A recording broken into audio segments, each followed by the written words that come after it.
Em nome do Pai, do Filho e do Espírito Santo. O amor aspira à união. Fica sempre um pouco de perfume nas mãos que se oferecem rosas, nas mãos que sabem ser generosas.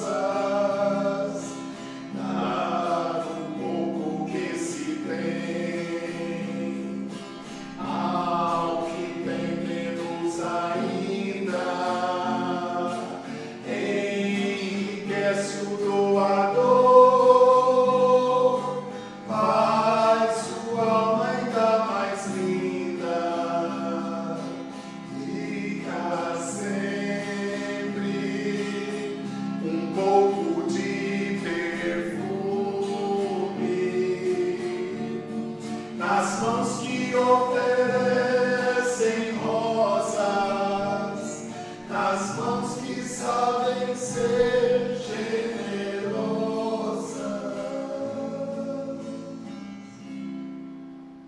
Salomão descreve esse amor entre a alma devota e Jesus em sua obra chamada Cântico dos Cânticos. Alma devota a Jesus. Nossa alma que se aspira à unidade com o céu. Em Cântico dos Cânticos descreve o movimento do amor em direção a Deus e a correspondência de Deus em seus movimentos. O livro nos mostra o amor entre um pastor casto e uma pastora reservada. Quando nós observamos e colocamos os personagens, o pastor que é Jesus e a pastora que é a igreja reservada, ou seja, a minha atitude de reserva no amor de Deus, a minha atitude de ser uma pessoa reservada, uma pessoa que está caminhando com o pastor, caminhando com aquele que me dá a vida, mas em um movimento reservado. Essa reserva, ou seja, essa espera é muito importante para a nossa vida cristã. Quando nossos olhares esperam aquele que nos ama, aspira à união com Ele, ou seja, eu não faço nada de errado que vá colocar aquele pastor casto fora da graça de Deus, ou fora do caminho dessa graça de Deus. Então, quando eu olho para o pastor, eu vou me reservar no meu íntimo, dizer para mim mesmo, eu não me coloco à prova diante da graça de Deus.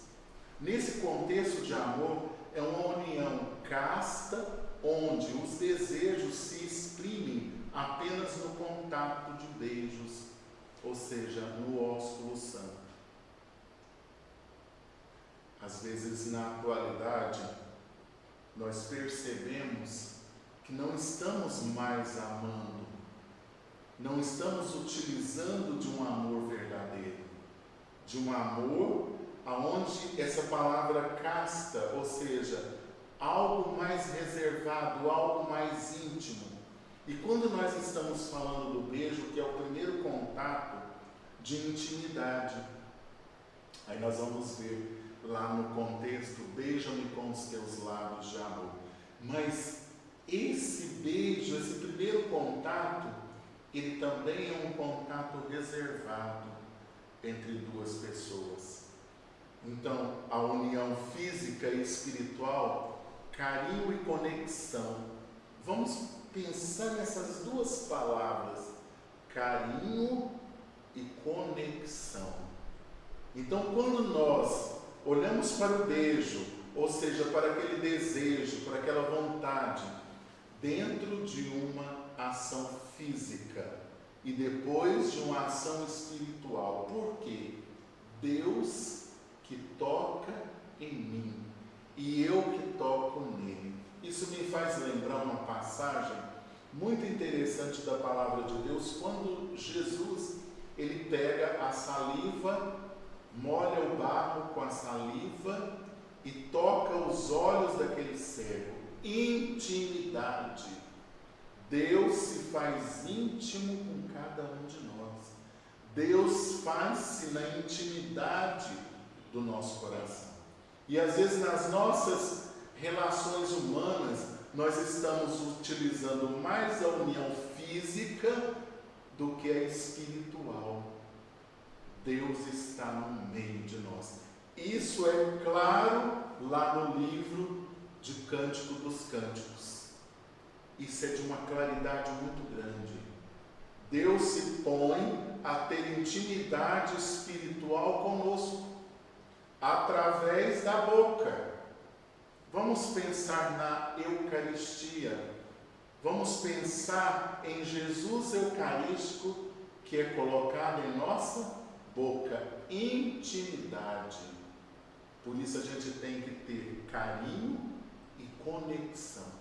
Quantas vezes nós não temos conexão com o Altíssimo? Nas nossas vidas privadas, lá dentro do nosso contexto de vida, nós não temos intimidade com Deus. Espiritual.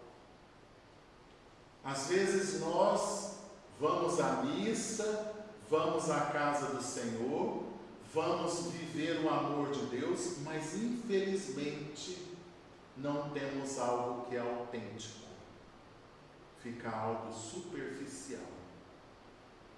E a gente tem que entender uma coisa, que isso tem que ir além da superfície. E além da superfície, sendo prazeroso, selo de amor e desejo mútuo. Olha a coisa interessante para a nossa vida. É muito especial para nós.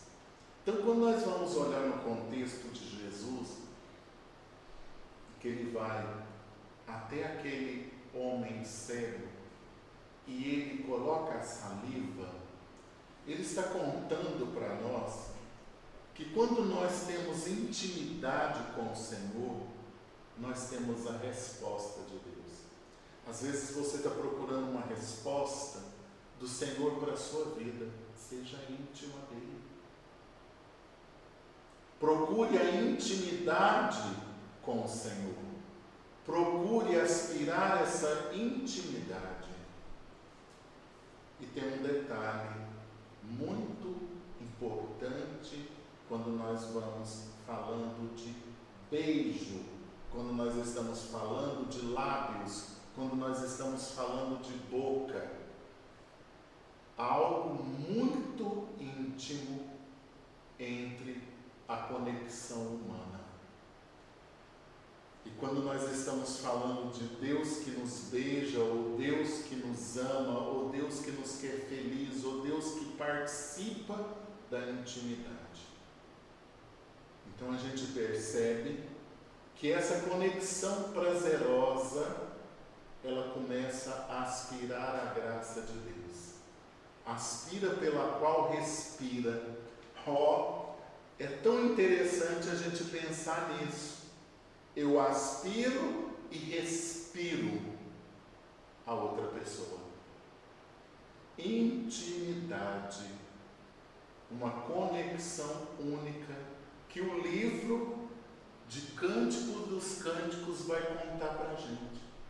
Não só o amor entre o pastor e a pastora, mas o amor mútuo entre eu e Deus, o meu pastor que está ali conduzindo o rebanho.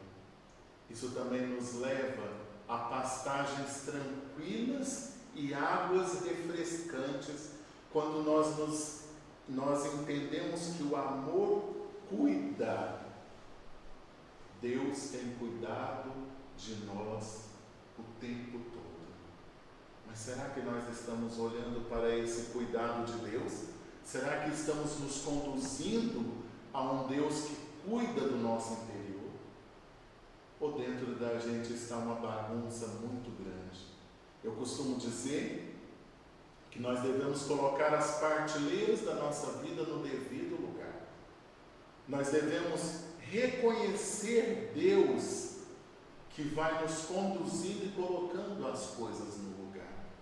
Por isso precisamos do auxílio do outro.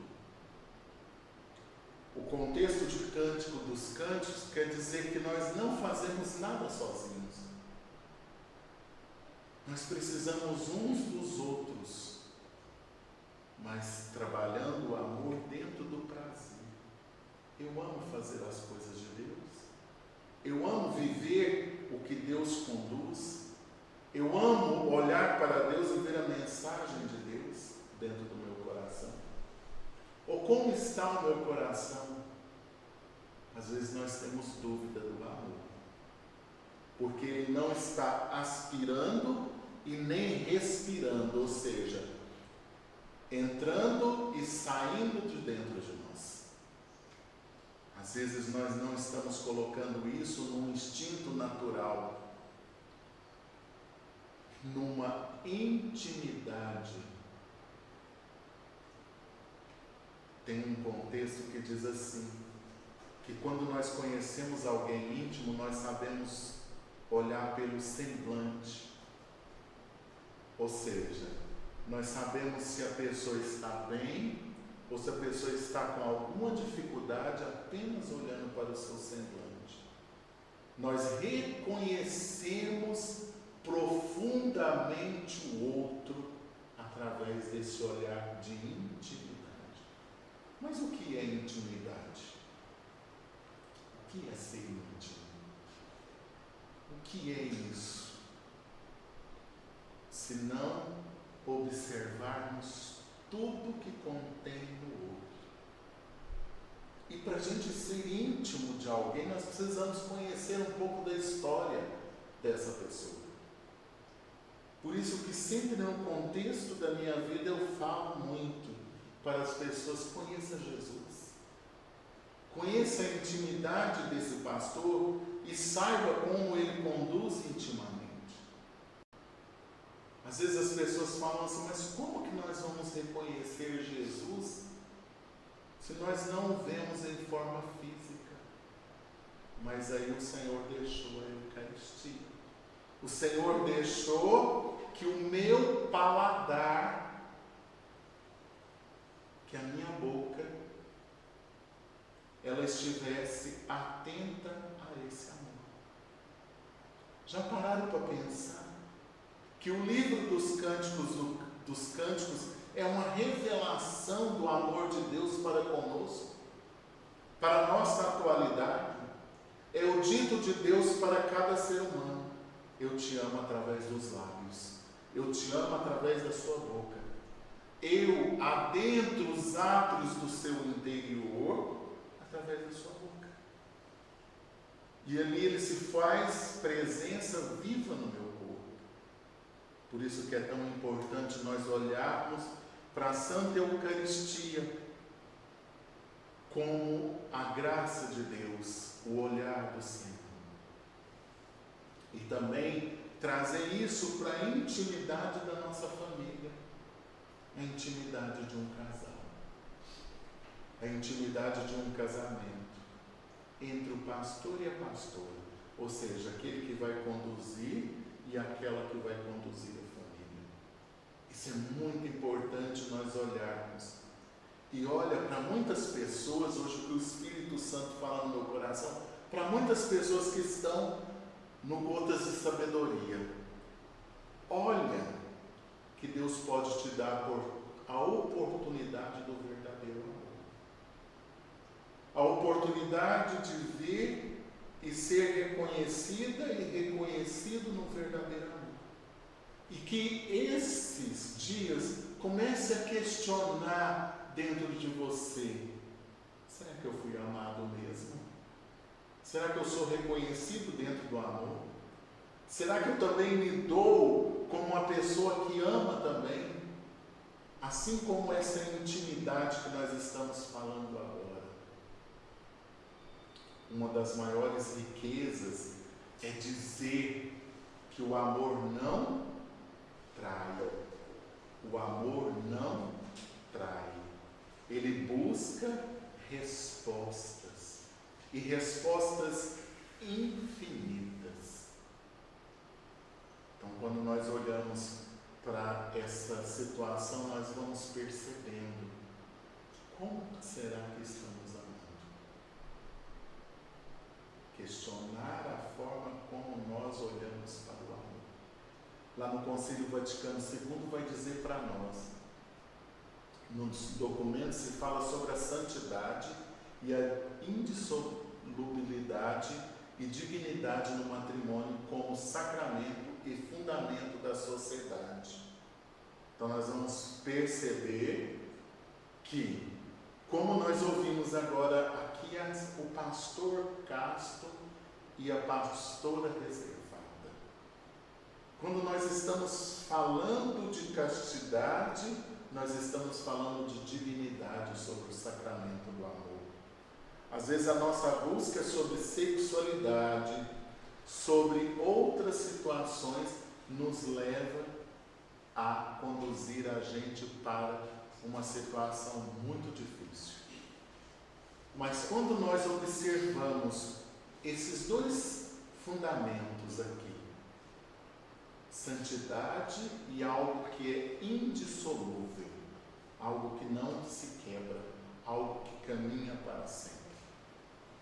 Também fundamento de sociedade, porque uma sociedade só cresce quando nós temos o amor entre um homem e uma mulher, uma visão ampla de família, uma aliança pela qual o homem e a mulher estabelecem uma parceria para a vida, ordenando sua natureza, ordenando a sua natureza. É isso que vai falar dessa parte casta. E quando nós entramos nessa parte casta aqui também, nós devemos observar algo muito importante, mas muito importante mesmo, sobre essa visão da castidade. Castidade também na vida amorosa. Castidade na vida amorosa. Isso significa que o homem que é casado com a sua esposa, ele tem que viver apenas para a sua esposa e a sua esposa tem que viver apenas para o seu marido, em qualquer situação.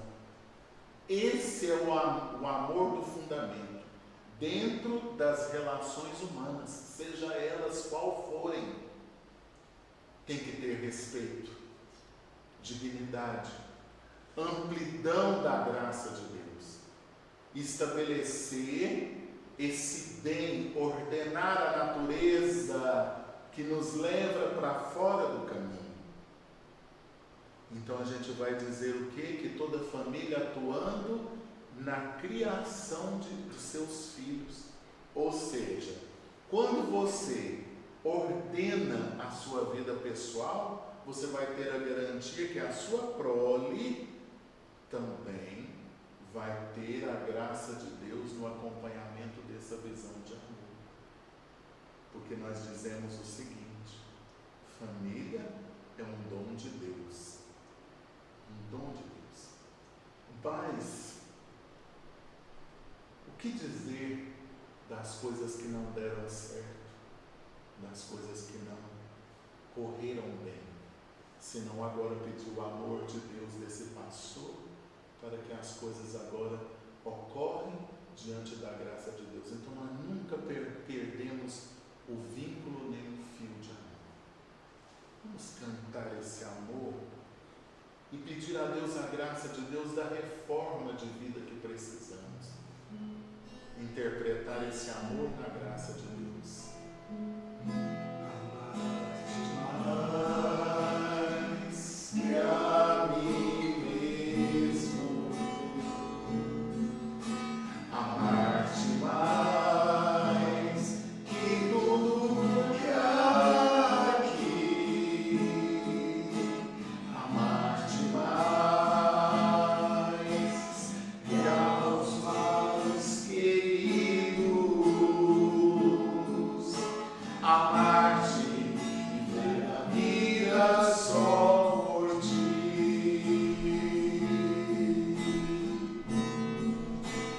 Com minhas forças,